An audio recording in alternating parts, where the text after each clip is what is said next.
Arizona State's football program has been answering skeptics all season. Now it's time to see if Coach Todd Graham's gang can keep it up. What?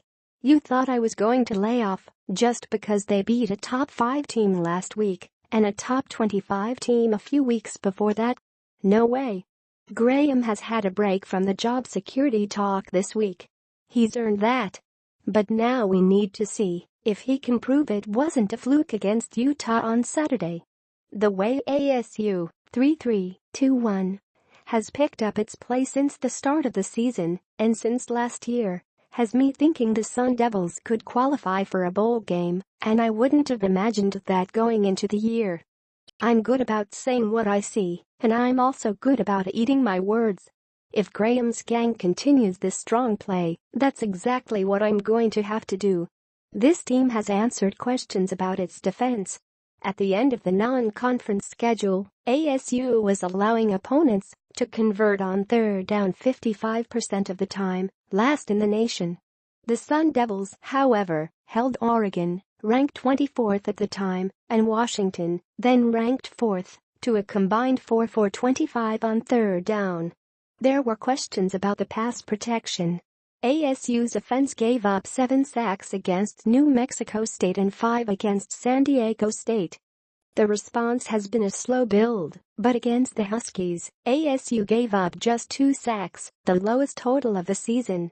ASU head coach Todd Graham celebrates after Washington.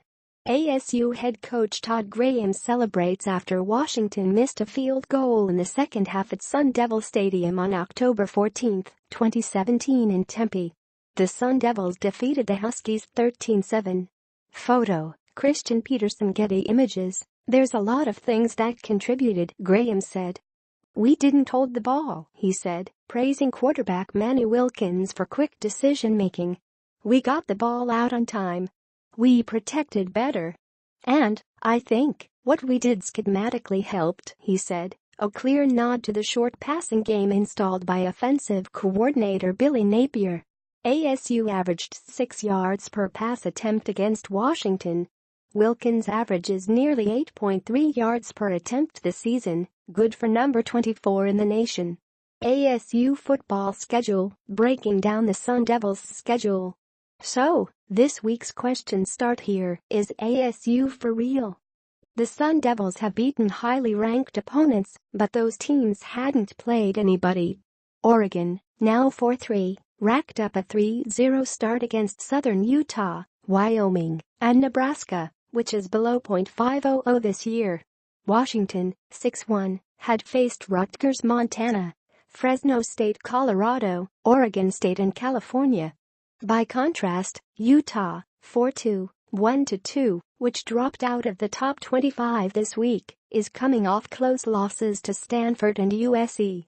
Utah presents a balanced offense, which Graham acknowledged, saying the keys to beating the Utes are stopping the run, and no cheap ones, meaning no deep passes. Receivers, Darren, Carrington and Raylan Singleton are guys that can stretch the field, Graham said, leaving out Utah as second leading pass catcher, C.O.C. Wilson. They're so well coached up on the offensive line, we've got to stop the run and just control the pass, he said. The next question is which run defense will show up.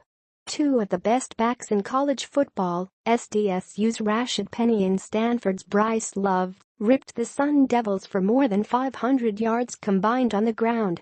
But Oregon and Washington gained only 211 rushing yards combined.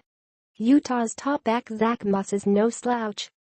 He hit USC for 141 yards on the ground.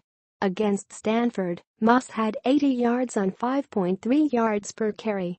But there's one more question. Can the Sun Devils win on the road?